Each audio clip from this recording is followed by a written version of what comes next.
வணக்கம் நண்பர்களே, நீங்கள் பார்த்து கொண்டே இருப்பது உங்கள் கௌசிக் ரிவ்யூ. சரி, உங்க வீடியோக்குள்ள போய் என்ன நடக்க போதோ அப்படின்னு சொல்லிட்டு பாத்தீங்கன்னா, நாம பார்க்க போறது நம்ம இலக்கியா என்ன பண்ண போறாங்க, இலக்கியாவோட அடுத்த மூவ் என்னவா இருக்க போதோ அப்படின்ற கான்செப்டை பத்தி தாங்க பார்க்க போறோம். இலக்கியாவுக்கு என்ன ஆச்சு ஏதாச்சு அப்படின்னு சொல்லிட்டு பார்க்கலாம் வாங்க.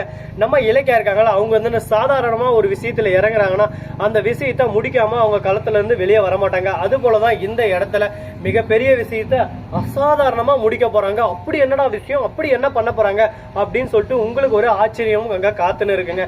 அப்படி என்ன பண்ணாங்க இலக்கியா அப்படின்னு சொல்லிட்டு பாத்தீங்கன்னா, அதுக்கு முன்னாடி நம்ம கௌதம் என்ன பண்ணாரு அப்படின்னு சொல்லிட்டு பாத்தீங்கன்னா, ஒரே அடியா அந்த பிரச்சனையெல்லாம் நான் முடிக்க போறேன், அந்த பிரச்சனையெல்லாம் முடிவுக்கு வரணும்னா எங்க அம்மாவை நான் இன்ட்ரோ கொடுக்க போறேன்னு சொல்லிட்டு தேவையில்லாம பண்ண வேலையால நம்ம இலக்கியா கோபம் அடைஞ்சிடறாங்க.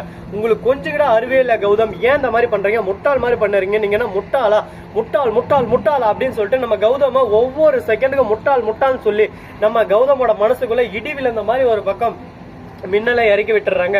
நம்ம கௌதம் சொல்ற ஒரே வார்த்தை தான், எல்லாரும் போலயும் எனக்கு என் அம்மா இருக்காங்க அப்படின்னு சொல்லிட்டு நான் நிரூபிக்கணும்னு நினைச்சேன். இதுல என்ன தப்பு, அவன் ஒவ்வொரு செகண்ட் நான் அசிங்கப்படுத்துறான், அவமானப்படுத்துறான். அது உங்க கண்ணுக்கு பெருசா தெரியல, என்ன எந்த அளவுக்கு இழிவுபடுத்துறான்னு தெரியுமா? அம்மா அப்பா பேரு தெரியாத ஒரு பையன்டா நீ எல்லாம் ஒரு அனாத நாய் அப்படி இப்படின்னு சொல்லிட்டு சொல்றான். அந்த சமயத்துல உங்களை பத்தி சொல்லவும் முடியாம மெல்லவும் முடியாம நான் எப்படி துடிக்கிறேன் தெரியுமா அப்படின்னு சொல்லிட்டு சொன்னேன். நீங்க துடிக்கிறது எல்லாமே ஓகே, அவன்லாம் ஒரு ஆளுன்னு சொல்லிட்டு அவனுக்காக நீங்க சொல்லலாம். அடுத்த செகண்டே உங்களை வளர்த்த அம்மா, உங்களை உயிருக்கு உயிரை நேசினுக்கிற அம்மா ஜானகி அம்மாவுக்கு இந்த விஷயம் தெரிய வந்துச்சுன்னா அடுத்த செகண்டே அவங்க உயிர் விட்டுருவாங்க. அது அந்த விஷயம் உங்களுக்கு தெரியுமா? அவங்க உயிருக்கு உயிராகிறது உங்களுக்காக மட்டும்தான். அப்படி நீங்களே ஒரு பக்கம் வெறுத்து ஒதுக்கிட்டா அடுத்த செகண்டே ஒரு உயிரே பிரிஞ்சிடும். இதெல்லாம் தெரியாம முட்டாள் மாதிரி ஒரு பக்கம் செஞ்சுட்டு இருக்கீங்களே, இது உங்களுக்கே நியாயமா அப்படின்னு சொல்லிட்டு கேட்க, என்ன மன்னிச்சிரு இலக்கியா, ஏதோ ஒரு ஆவேசத்துல கோவத்துல ஆத்திரத்துல செய்ய பார்த்துட்டேன், எப்படியும் என் கண்ணை திறந்துட்டேன், இல்லைன்னா இன்னும் கொஞ்ச நேரத்தில் நான் தப்பு செஞ்சுட்டு இருப்பேன், அதுக்கு அடுத்து என்னோட அம்மாவே நான் இதுக்கப்புறம் பார்த்துக்க மாட்டேன் அப்படின்னு சொல்லிட்டு மன்னிப்பு கேட்குறாங்க. மன்னிப்பு எல்லாம் இருக்கட்டும் கௌதம், இதுக்கு மேலேயாவது புரிஞ்சுட்டு தெரிஞ்சுட்டு தெளிவா இருங்க. அதை விட்டு தேவையில்லாத பிரச்சனை இன்வால்வ் ஆகி தேவையில்லாம நம்ம குடும்பத்தை நாமளே இழந்துடக்கூடாது அப்படின்னு சொல்லிட்டு பேசிட்டு இருக்காங்க. அதை பார்க்கும்போது ரொம்பவே சந்தோஷமா இருக்கு. எப்படியோ ஒன்னுடா அந்த பிரச்சனை இதோட முடிவுக்கு வந்துருச்சு, அது ஒரு பக்கம் ஆனந்தமா இருந்தாலும் இதுக்கு மேல இன்னும் மேலும் மேலும் பிரச்சனை எல்லாம் வரப்போதுங்க.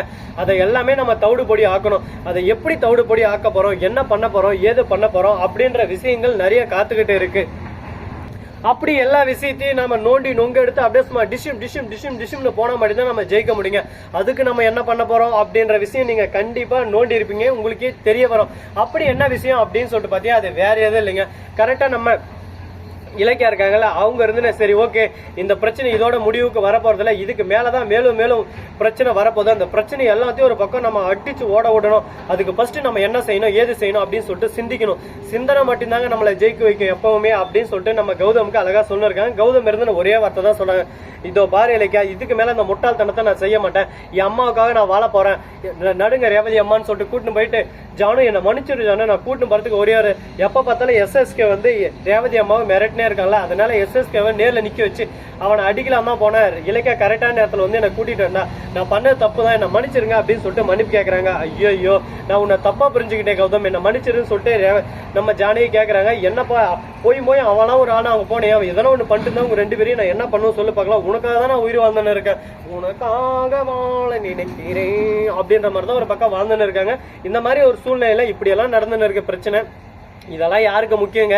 பிரச்சனைன்றதே எங்களுக்கு தேவையில்லைங்க, பிரச்சனையே நாங்க தான் உருவாக்குவோம், பிரச்சனையே நாங்க தான் அப்படின்ற மாதிரி ஒரு பக்கம் சொல்லலாம். இதுக்கப்புறம் என்ன பண்ண போறாங்க அப்படின்னு சொல்லிட்டு பாத்தீங்கன்னா, கரெக்டா நம்ம எஸ்எஸ்கே இருக்காருல, அவர் இருந்து ஒரு பக்கம் போன் பண்ணி, என்னப்பா கௌதமே நலமா அப்படி பண்றேன் இப்படி பண்றேன்னு சொல்லிட்டு வாயிலே உதார உடனே ஒன்னும் பண்ண முடியல போல, பருப்பெல்லாம் வேகல போல, பருப்பெல்லாம் வேகாத ராசா வேகாத, இதுக்கு மேல நாங்க தான் ஆட்டம், என்னோட ஆட்டத்தை பாரு, அம்மா பத்து பேரு தெரியாத அனாத நாய், நீ வந்து என்கிட்ட பேச்சு பேசுறடா பேச்சு, எங்க உங்க அம்மா ஓடிட்டாங்களே அப்படி இப்படின்னு சொல்லிட்டு அவர் கலாய்க்க ஆரம்பிக்கிறாரு.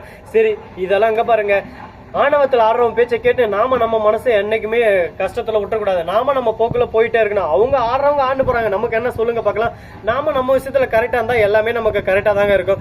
இதுக்கப்புறம் என்ன நடக்க போகுது அப்படின்னு சொல்லிட்டு பாத்தீங்கன்னா, கரெக்டா நம்ம எஸ்எஸ்கே அவர் சொன்னதெல்லாம் கேட்காம நம்ம கௌதம் அவர் வேலையை பார்க்க ஆரம்பிச்சிடாரு. இனிமே அவரோட போக்கஸ் மொத்தம் அவரோட வாழ்க்கையில அவர் ஜெயிக்கணும், அவரோட கோல்ல அவர் ஜெயிக்கணும், அதுக்கு என்ன பண்ணணும் ஏது பண்ணணும்னு சொல்லிட்டு அடுத்தடுத்து சிந்திச்சு சிந்திச்சு யோசிச்சுன்னு போனா மட்டும் தான் நம்ம ஜெயிக்க முடியும். அதை விட்டு ஐயோ இந்த இடத்துல நம்ம விழுந்துட்டோம், இந்த இடத்துல தான் இருக்கணும்னு சொல்லிட்டு லாஸ்ட் இந்த இடத்துல இருக்கிறாங்க பாத்தீங்களா, அவங்க தாங்க முட்டாள். அந்த முட்டாள்தனமான வேலையை நம்ம கௌதம் செய்யாம ஜெயிக்க போறாரு அப்படின்ற விஷயத்தை நம்ம தெரிஞ்சுக்கலாம். மிகப்பெரிய ஒரு பூகம்பமே இந்த இடத்துக்கு வந்துகிட்டு இருக்குங்க. எப்படின்னு சொல்றது பாத்தீங்களா, என்னன்னே சொல்லிட்டு தெரியல, சவுண்டு மேல சவுண்டு வந்துகிட்டே இருக்கு. எங்க ஹெலிகாப்டர் ஒரு பக்கம் சொரபுரம் நம்ம கௌதம பார்க்க போயின்னு இருக்காங்க. அதுல யாரா போறது அப்படின்னு சொல்லிட்டு பாத்தீங்கன்னா யாருக்கு தெரியும், யாரா போறாங்க. ஆனா நம்ம கௌதம பார்க்க போறாங்க. இந்த வீடியோ பிடிச்சிருந்தா லைக் பண்ணுங்க, கமெண்ட் பண்ணுங்க, ஷேர் பண்ணுங்க, டிண்டிங் பெல்ல தட்டி விட்டு போங்க. அப்பதான் நான் போற அடுத்த வீடியோ உங்களுக்கு உடனுக்குடன் நோட்டிபிகேஷன் வந்து கொண்டே இருக்கும். மிக்க நன்றி. தேங்க்ஸ் ஃபார் வாட்சிங். Tata, see you. நன்றி, வணக்கம், வந்தனம், பர்கத் தருக.